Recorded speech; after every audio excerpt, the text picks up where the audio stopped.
It's the night of Tuesday, May 22nd, 1962.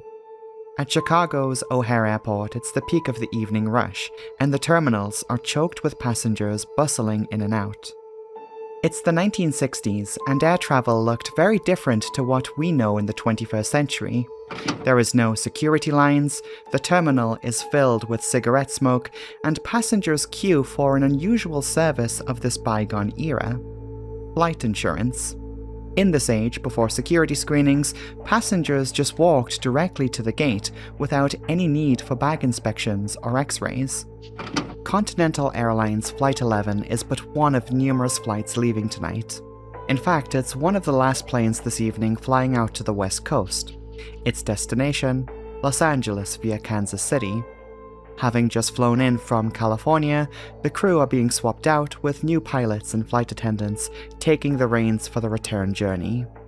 The plane itself is a 1959-built Boeing 707-100 that is recorded just shy of 12,000 flight hours in its logbook and powered by 4 Pratt & Whitney JT3C turbojet engines.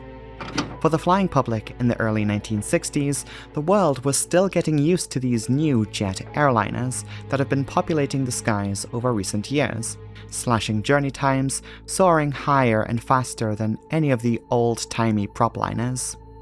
Continental Airlines were amongst the first carriers to fly the type, which helped transform the airline from a regional carrier into one of the largest airlines in the country.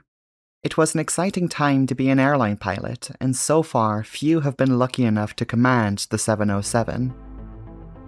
Stepping into the flight deck of Continental Flight 11 tonight and acting as pilot in command is 50-year-old Captain Freddie Gray. A pilot of the Second World War, Captain Gray was selected by Continental Airlines to be amongst their first to fly their Boeing 707s. With 25,000 total flight hours under his belt, 2,600 of those have been in the 707. He knows the plane more than almost anyone else.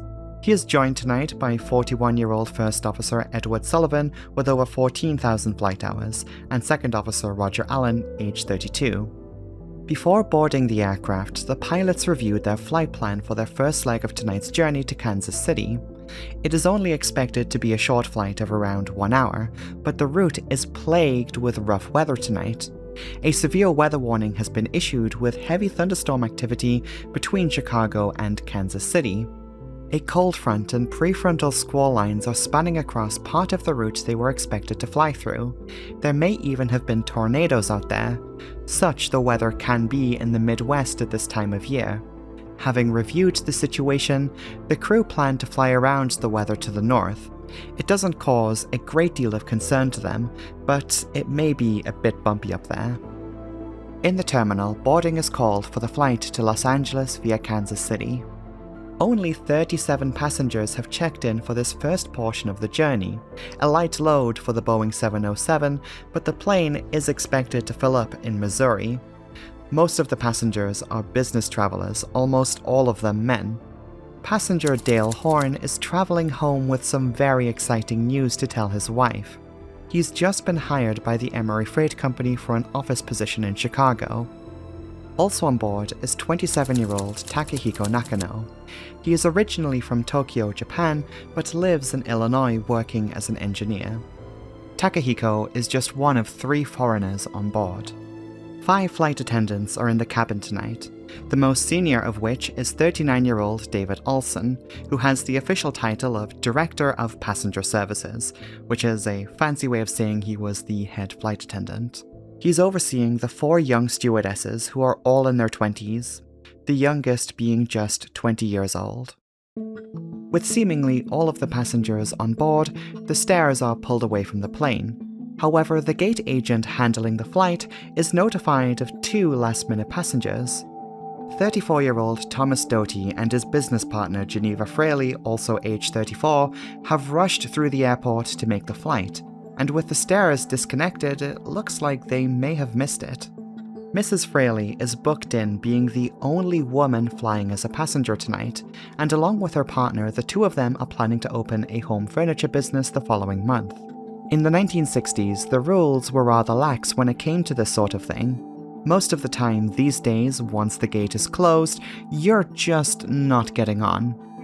However, in this case, the gate agent and Captain Gray do allow the late passengers to board. Even though the weather is horrendous outside, it's raining with distant thunder, the stairs are reconnected and the gate agent shuffles the pair to the aircraft. One of the flight attendants trades the passengers for a warm cup of coffee. The doors are now sealed and shut for good. Captain Gray calls for engine startup and departure clearance. At 8:35 in the evening, Continental Airlines Flight 11 departs Chicago heading southwest.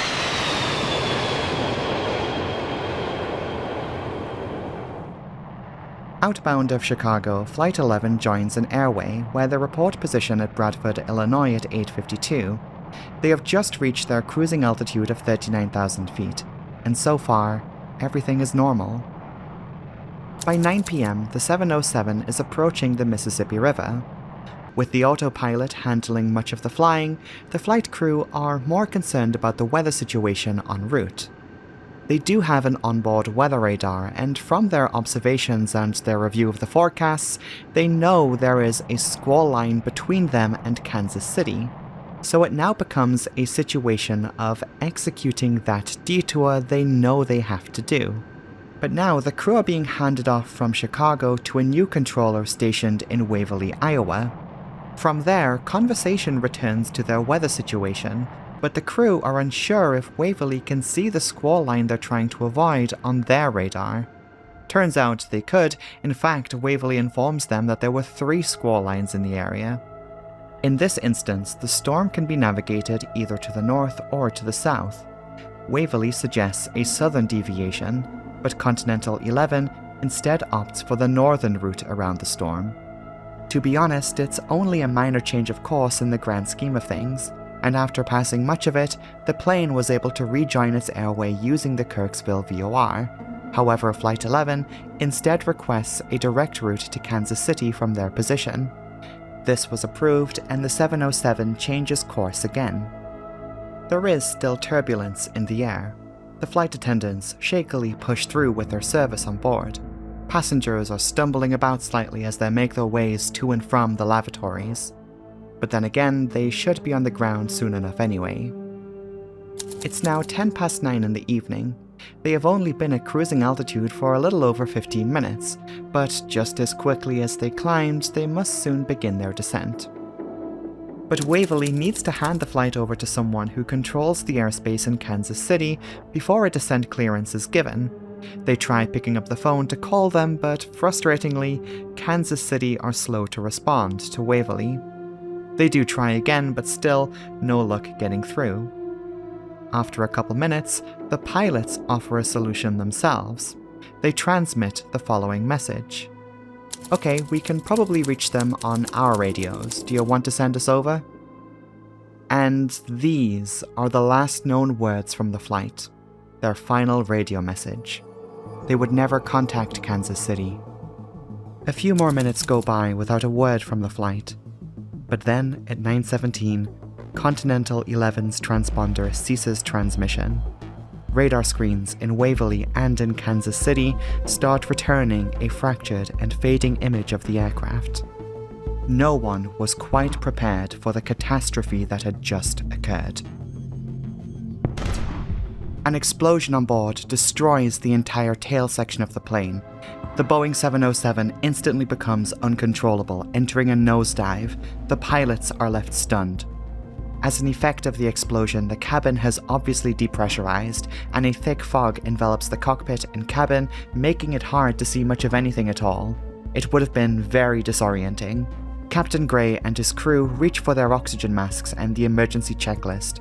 However, they are getting little response from their flight controls. They are helpless as the remains of the plane only dives towards the Missouri countryside. They even try lowering the landing gear, but whatever they try yields no positive response. Though they would have fought the plane till the very end, the Boeing only managed to struggle on for a few more miles, gravely wounded. The aircraft impacts a field near Unionville, Missouri. In just a few terrifying minutes, the plane was gone. It was around 9:10 that evening that residents underneath the flight path of Continental 11, primarily in Unionville, Missouri and Cincinnati, Iowa, heard a deafening sound. It couldn't have been thunder. It was relatively clear around these parts that evening. After all, this is where the pilots had chosen to fly over to avoid weather just a matter of minutes ago. Two witnesses would later inform investigators of an orange glow in the sky, flashing in the night around the time the plane disappeared. The pilot of a nearby B-47 bomber happened to be flying in a northerly heading up from Kansas that night. He too would recall a similar flash or glow in the sky, and the area of which he recalled happened to line up with the last target position of the 707 on air traffic control radar screens. The times between ATC, witness recollection, the pilot of the B-47, and the 707's flight data recorder were all slightly different, but it is generally agreed that the time of the crisis began at 9:17. It would take hours for the wreckage to be located. The main forward section of the plane, though it came down in a field and many people heard the explosion, no one saw it themselves. Air traffic controllers lost contact with the plane, it vanished from radar screens, and they didn't really know what to make of the situation. However, the plane doesn't turn up in Kansas City, meaning something must have gone terribly wrong with the flight. Eventually, during the night, as some folks were driving up and down the rural roads of southern Iowa and northern Missouri, people began to notice pieces of debris on the roads, and as news of a missing airliner was hitting the airwaves, residents and law enforcement take to the fields in search of more wreckage.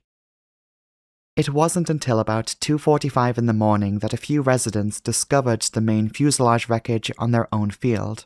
At the scene, there is almost total silence, and for the next 2 hours, medical teams, volunteers, and media crews arrive on site.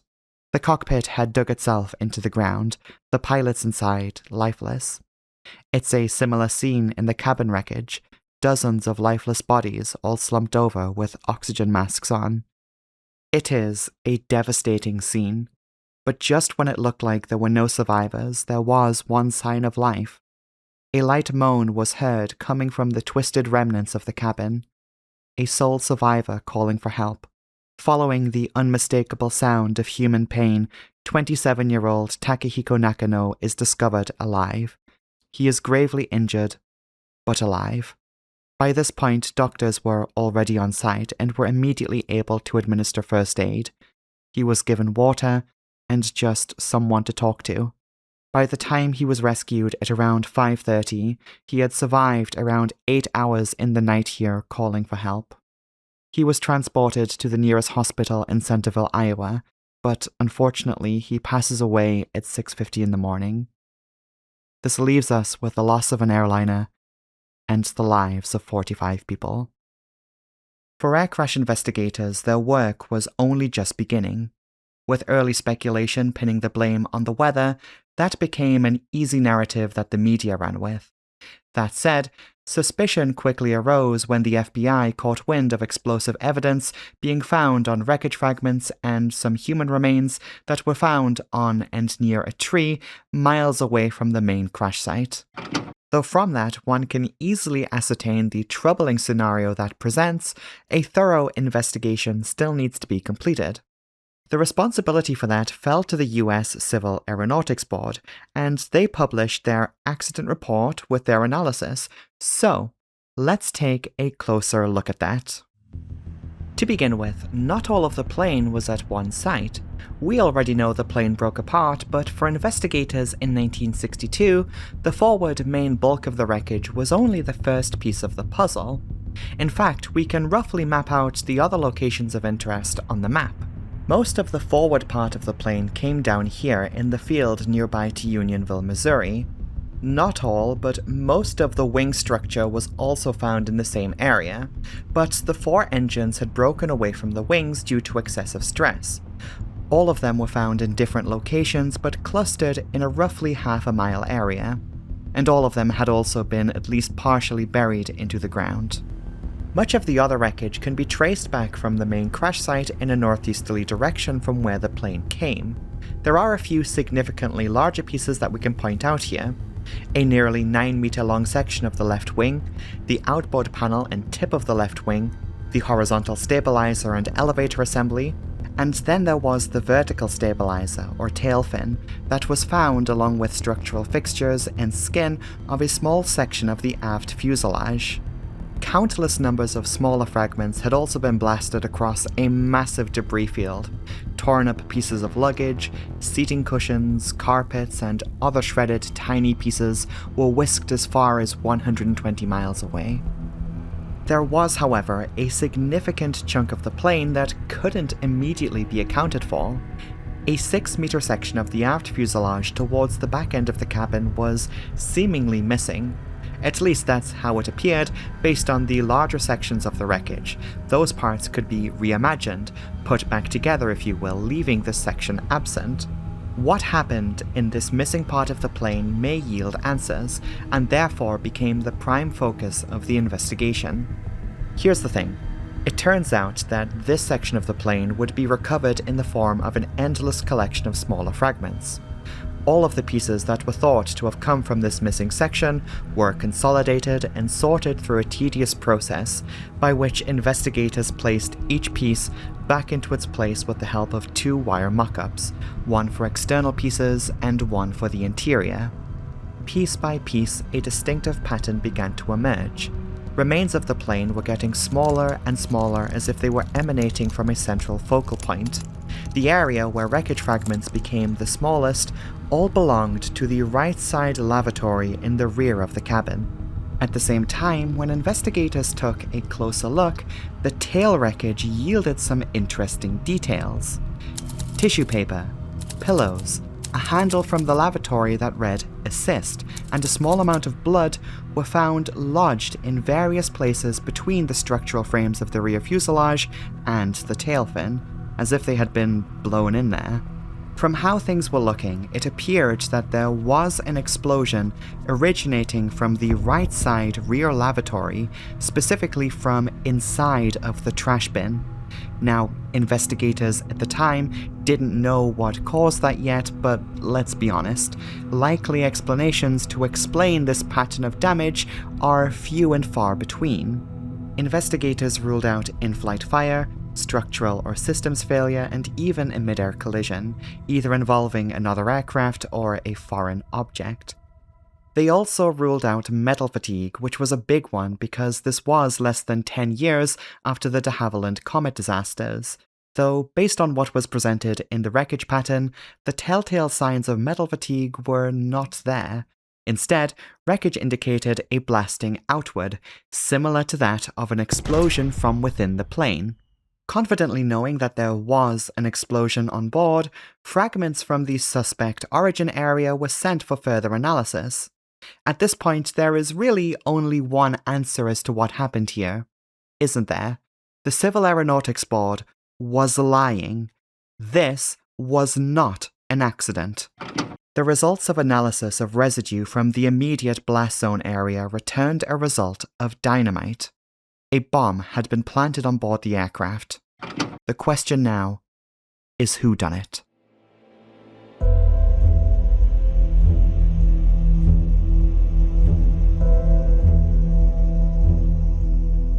There were 45 souls on board Continental Airlines Flight 11, 45 names, giving a criminal investigation a very defined list of people who could possibly have committed the crime.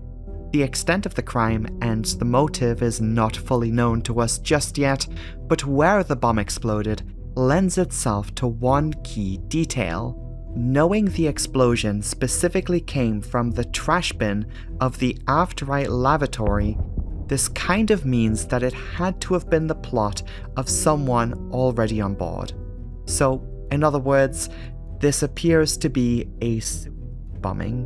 Now, airliner bombings had occurred before in 1962, perhaps most notably 7 years earlier, when one Jack Graham planted a bomb, again dynamite, inside the suitcase belonging to his mom, that then blew up on board United Airlines Flight 629. But this was a different type of bombing. The perpetrator usually isn't on board themselves when the bomb goes off. In fact, this was the first proven instance of something like this happening in aviation. This obviously brings up the conversation around airport security, which at the time didn't really involve any sort of baggage checks.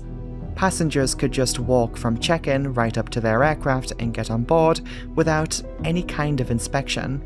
Now, of course, a spate of hijackings and bombings, including this one, would eventually change that, but we're getting ahead of ourselves here.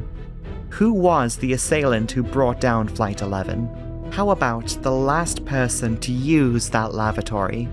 Maybe even the one guy on board with a complicated history with the law.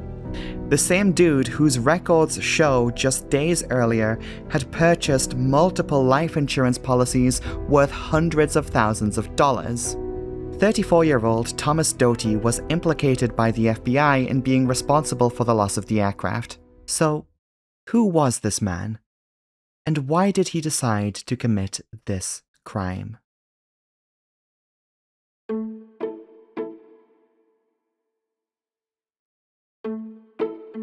Born in 1928, Thomas Gene Doty was originally from Texas, but moved to Kansas City to study business at the University of Missouri. Graduating with high grades, it was at university where he met one Naomi Woolston, the woman he would marry in 1950. From there, the two of them moved into a lovely new home in a new-built Kansas City suburb to build their American dream, as it were. In 1956, they had their first child, and things looked pretty good for the young family. They were quite sociable, they got along well with their neighbors, and frequently indulged in their hobbies. Being the plucky young businessman that he was, Thomas got himself involved in a number of business opportunities over the years, but eventually entered the death industry manufacturing burial vaults, particularly those made from fiberglass. And this turned out to be pretty successful. They had some decent money behind them, enough so to invest in a rental property across town. However, it was in 1960 when misfortune came knocking at the Doty residence. His business burned down in a fire, destroying all of his machines and inventory at the time. Unfortunately, he didn't have all of the insurance in order to cover the loss, which forced him into bankruptcy, with the courts handing over all of his patents to his creditors. Not one to stay down forever, Mr. Doty found more work at Luzier Cosmetics, a Kansas City-based skincare and makeup manufacturer, taking on the role of a sales manager. They're actually still around today, and they have a website and everything. He only stayed in this position for about 9 months before Luzier considered firing him on the grounds that he had failed to attend conferences. Reportedly, he was unreliable and untrustworthy, having been caught lying about his medical history, and he even lied about being in the military. Thomas wound up quitting instead, but not before making acquaintance with one Geneva Fraley, whomst was also working at Luzier, and would eventually become his travel partner on Flight 11. They got along well as work partners and sort of shared the same vision for opening a new business together, which was to manifest in the form of a furniture store. However, out of work once again, Thomas's life continued to unravel. With no money coming in, he'd soon find himself turning to unconventional means of making money, alongside developing a new interest in explosives. On April 7, 1962, he went to a local hardware store in Kansas City and purchased around $2 worth of dynamite. That turned out to be 6 sticks worth of the explosive. He kept them inside of a small briefcase in the garage of their family home. As you do. A few days later, Naomi, now 7 months pregnant with their second child, was snooping around for some tools when she stumbled across the explosives. Thomas then shrugged it off when confronted about it, and apparently Naomi didn't make much of it after that. By this point, it's rather unclear when exactly the plot to bomb an airliner began to materialize. At the very least, keeping dynamite around the house, especially coming from someone who previously didn't have much use for explosives, is, at the very least, a bit suspicious. Things continued heading south for the young man in the night of April 23, 1962, when Mr. Doty was arrested on account of armed robbery. For reasons that are not quite clear outside of just being a bit of a prick, Doty, brandishing a pistol, got inside of a car belonging to a woman where he physically assaulted her, stole her purse, and attempted to run away. Why exactly, we don't really know, but he was quickly apprehended by passerbys in the area. With pistol and purse on his person, he was dragged down to the police station, to which his alibi constituted, "No, officer, I had been drinking and went out for a walk when I just so happened to find the purse. What, the gun? I always carry a gun on me." Jesus Christ. Not everyone was pleased or even remotely convinced with this story, and he was booked in for a court date on May 25th, 3 days after the bombing of Flight 11. It was in those few weeks between the armed robbery and the Continental Airlines disaster that this plan was beginning to coalesce. His life had unraveled to a certain point of him making a very desperate move. Make himself disappear, leave his family enough money to live, and make it look like an accident. During the month of May 1962, Mr. Doty rented a new place of business that was going to become that home store which he planned to open with Geneva Fraley, who at this point had quit her job and was none the wiser to the plot she was getting involved in. The two of them scheduled a business trip to Chicago ahead of their opening for May 21st, coming back 1 day later on May 22nd, the day of the disaster. Though it was on May 18th that Thomas started making insurance arrangements in the event of his passing. Now, it's believed that Doty took out multiple insurance policies around this time. However, trying to compile a list of it all is not so straightforward. Some sources appear to be conflicting, whilst in others the numbers just don't quite add up. So let's just do our best here, and based on our research, here is an idea of what Mr. Doty was getting up to, because it is a bit ridiculous. Alright, so, on May 18th, he supposedly purchased vacation insurance worth $50,000, and there may or may not have been another vacation insurance policy worth $75,000 in his name. Same again in the days before the trip, it appears he also purchased the largest life insurance policy available to him from the Mutual of Omaha Insurance Company, worth an additional $150,000. Accompanying that, he also purchased a car and added life insurance on top of that, covering the cost of the car. Of course, Monday, May 21st rolled around. He and Fraley arrived at the airport for their business trip, where Thomas approached the flight insurance kiosk at Kansas City Airport and purchased another insurance policy worth $225,000 that I assume covered a return trip. They then proceeded through the airport to catch their flight, with absolutely nobody wiser to the fact that Thomas was concealing several sticks of dynamite in his luggage, the same ones he had purchased a few weeks back. So they booked a TWA flight going there, but then booked the last flight to Kansas City on May 22nd, Continental Airlines Flight 11. And you'll never believe what happened when they returned to the airport in Chicago that day. That's right, they purchased more life insurance. Okay, I just have to try and explain this. So, you see, air travel was still kind of new in the cultural mainstream at around this time, and not everyone believed it to be safe. And to be fair, there was perhaps some validity in that. Aviation was less safe in the 1950s and 60s compared to today. Therefore, it was somewhat common to find flight insurance kiosks in major airports, allowing nervous flyers to purchase life insurance to give them peace of mind. Airport flight insurance came in two major forms. You could either visit the insurance counters where you could walk up to and speak to an insurance provider, or life insurance could also be purchased and dispensed from vending machines. Dropping some coins into the machines would return insurance coverage that could total well into the tens of thousands of dollars. Of course, this depended on the machines themselves, but generally the more you put in, the greater coverage you got. The machines would then eject an application form that, when filled out, was mailed to the beneficiary. Thomas Doty spent another $7 and received an additional $75,000 worth of coverage in Chicago ahead of the ill-fated flight, of which he named Naomi Doty as the beneficiary. Had Thomas's plan succeeded, and assuming all of this is true, Naomi stood to receive the equivalent in today's money somewhere north of $6 million. As records indicated, Geneva Fraley was also convinced to purchase life insurance, and a policy existed in her name too, also totaling $75,000. Once they had checked in and had finished sorting out their life insurance, they immediately went straight to the gate. Of course, as we have established, this was the 1960s, and airport security was basically non-existent. Therefore, nobody inspected Dottie's briefcase that contained multiple sticks of dynamite and a lighter. On board the aircraft, it's likely the pair took a seat somewhere in the aft half of the cabin. The plane wasn't exactly full, with just 37 passengers including them, which may have allowed them to freely take a seat almost anywhere. When Flight 11 left Chicago, the flight proceeded as normal, if not a little bumpy. About 45 minutes after takeoff, Mr. Dottie got up from his seat, made his way to the aft right lavatory, locking himself inside.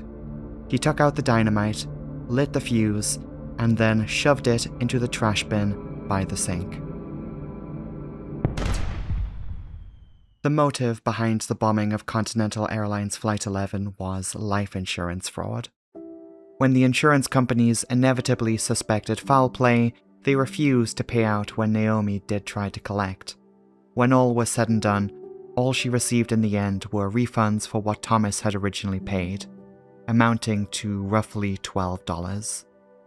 Continental Airlines Flight 11 became just one in a string of many unlawful incidents that led to sweeping security and cultural changes around air travel.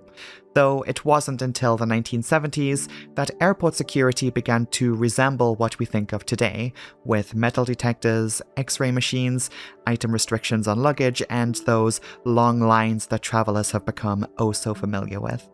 But the legacy of the 1962 bombing and its lasting impact on aviation safety was largely forgotten for decades. People didn't really talk about it, and those affected did what they could to move on. That said, the disaster has drawn some interest in recent years.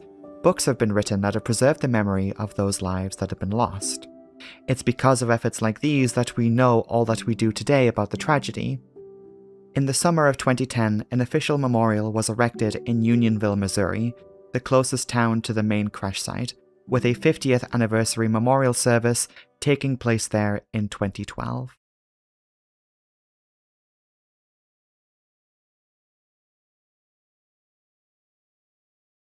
Goodness me, what the heck just happened? Hello everyone, thank you so much for watching and making it through to the end of this video. If you enjoyed this one, be sure to drop a like and subscribe so that you don't miss the next video.